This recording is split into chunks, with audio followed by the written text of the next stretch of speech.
सोचिए, एक ऐसी कंपनी जो भारत के सबसे तेजी से बढ़ते लॉजिस्टिक्स सेक्टर में काम कर रही है, जिसका फ्यूचर बहुत ब्राइट लग रहा था, उसका आईपीओ स्टॉक मार्केट में आते ही फिसल क्यों गया?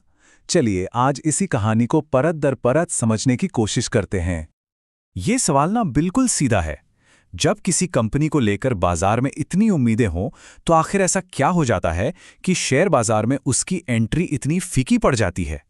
आज हम इसी गुत्थी को सुलझाने की कोशिश करेंगे। -9.19%। जी हां, आपने सही सुना।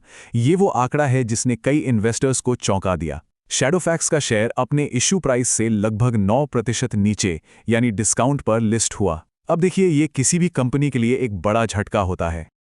तो आइए सबसे पहले उन आंकड़ों पर ही नजर डालते हैं जो हमें इस निराशाजनक शुरुआत की असल कहानी बताते हैं।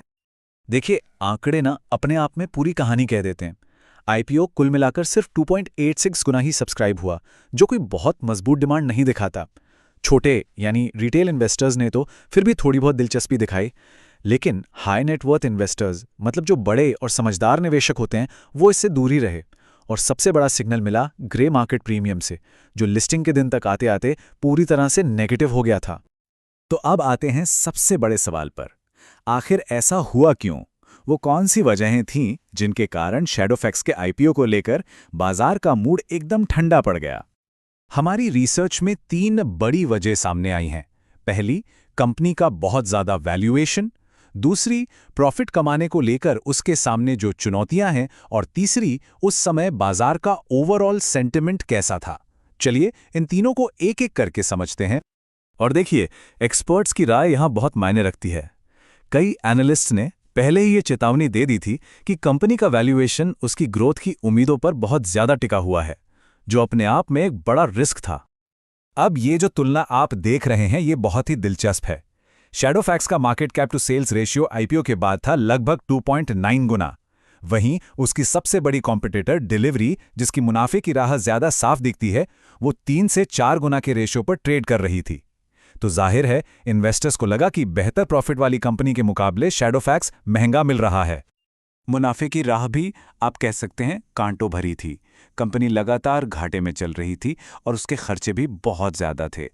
इसके अलावा एक सच ये भी है कि निवेशक अब सिर्फ तेज़ ग्रोथ की कहानी से खुश नहीं होते, वो प्रॉफिट का एक साफ रास्ता भी देखना चाहते हैं। और तो और, जिस दिन स्टॉक लिस्ट हुआ उस दिन ओवरऑल मार्केट का मूड भी कुछ खास अच्छा नहीं था। तो ये कुछ बड़े कारण थे। अच्छा, आगे बढ़ने से पहले एक छोटी सी बात साफ कर देना जरूरी है। हमारी टीम का यह विश्लेषण इस विषय को समझने का सिर्फ एक विनम्र प्रयास है।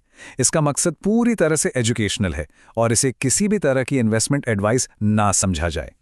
चलिए अब एक कंपनी की मुश्किलों से थोड़ा ऊपर उठते हैं और पूरे भारतीय लॉजिस्टिक्स सेक्टर की बड़ी तस्वीर को देखते हैं, क्योंकि यहां एक जबरदस्त ग्रोथ की कहानी छिपी हुई है। $383 बिलियन। जी हां, 2026 तक भारत का लॉजिस्टिक्स सेक्टर इतना बड़ा हो सकता है। ये एक बहुत बड़ा और तेजी से बढ़ता हुआ बाजार है, जिसमें शैडोफैक्स जैसी कंपनियों के लिए अपार संभावनाएं हैं। और ये स्लाइड तो और भी शानदार कहानी दिखाती है। ये सिर्फ शुरुआत है। 2026 से 2031 तक इस सेक्टर के और भी तेजी से बढ़ने का अनुमान है। यानी इस इंडस्ट्री में ग्रोथ की कोई कमी नहीं है। वैसे अगर आपको ये जानकारी और हमारा ये विश्लेषण करने का तरीका पसंद आ रहा है, तो हम चाहेंगे कि आप हमारे चैनल को सब्सक्राइब करें, ताकि हम आपके लिए ऐसे ही और भी गहरे विश्लेषण लाते रहें। तो अब देखते हैं कि इस इतने बड़े और तेजी से बढ़ते बाजार में शैडोफैक्स अपने मुख्य कॉम्पिटिटर्स के मुकाबले कहां खड़ा है। ये टेबल देखिए, कहानी को काफी हद तक साफ कर देती है। जहां शैडोफैक्स सबसे तेजी से बढ़ने वाला खिलाड़ी होने का दावा करता है, वहीं डिलीवरी का स्केल यानी आकार बहुत बड़ा है और उसकी प्रॉफिट की राह ज्यादा साफ दिखती है। दूसरी ओर ब्लू डार्ट जैसा पुराना खिलाड़ी अपनी प्रीमियम सर्विस और भरोसे के लिए जाना जाता है। मतलब कंपटीशन बहुत कड़ा है। तो इस पूरी कहानी का, इस पूरे विश्लेषण का निचोड़ क्या है? एक इन्वेस्टर के लिए यहां से सीखने वाली मुख्य बातें क्या हैं? तो देखिए, सबसे जरूरी बात यह है कि आईपीओ की कमजोरी इंडस्ट्री की वजह से नहीं थी, बल्कि कंपनी के वैल्यूएशन और प्रॉफिट को लेकर बाजार की चिंताओं के कारण थी।